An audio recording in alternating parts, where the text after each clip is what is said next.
45 ఏళ్ళు అధ్యక్ష.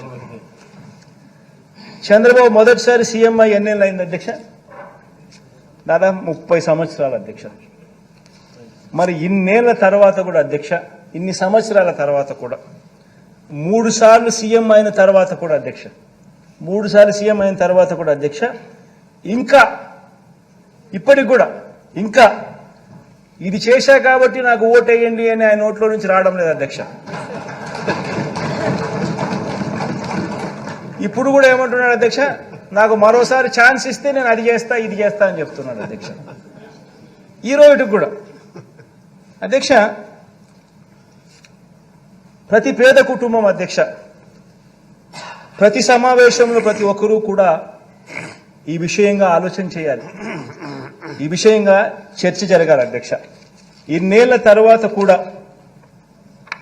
తర్వాత కూడా చంద్రబాబు గారి పేరు చెబితే ఇన్ని సంవత్సరాల తర్వాత 3 సార్లు ముఖ్యమంత్రి, 14 ఏళ్ళు ముఖ్యమంత్రిగా పరిపాలన చేశాడు. ఇంతకుముందు నేను చెప్పినట్టుగా 75 ఏళ్ల వయసు, 45 ఏళ్ల రాజకీయ జీవితం, 30 ఏళ్ల కిందట నేను ముఖ్యమంత్రి అయినాడు. ఇన్ని సంవత్సరాల తర్వాత ఈ రోజుకి కూడా చంద్రబాబు పేరు చెబితే గుర్తుకొచ్చే కనీసం ఒక్క స్కీమ్ అయినా ఉందా అని చెప్పి ప్రతి ఒక్కరూ ఆలోచన చేయాలి. ఆయన పేరు చెప్తే అధ్యక్ష, ఆయన పేరు చెప్తే ఈ రోజుకి కూడా గుర్తుకొచ్చే ఒక్క స్కీము లేదు. కానీ ఆయన పేరు చెబితే మాత్రం ఇవాళటికి కూడా గుర్తుకొచ్చేది అధ్యక్ష, ఎన్టీ రామారావును వెన్నుపోటు ఎవడు పొడిచాడు అంటే గుర్తుకొచ్చే పేరు ఫస్ట్ చంద్రబాబు నాయుడు. ప్రజలను ఎవరు వెన్నుపోటు పొడిచారంటే గుర్తుకొచ్చే పేరు చంద్రబాబు నాయుడు. అక్క చెల్లెమ్మలను ఎవరు వెన్నుపోటు పొడిచారంటే గుర్తుకొచ్చే చంద్రబాబు నాయుడు. 2000 రూపాయల నిరుద్యోగ వృత్తి తర్వాత ఇవ్వకోకుండా ఎగరగొట్టింది ఎవరంటే ఇప్పటికీ చంద్రబాబు. బ్యాంకుల్లో పెట్టిన బంగారం రైతులకు ఇప్పిస్తానని చెప్పింది ఎగరగొట్టింది ఎవరంటే చంద్రబాబు. రైతులకు రుణమాఫీ అని చెప్పి ఎగరగొట్టింది ఎవరంటే ఇప్పటికీ చంద్రబాబు. గుర్తుకొచ్చేటివి అధ్యక్ష ఇవన్నీ, నేను చెప్పేటివన్నీ కూడా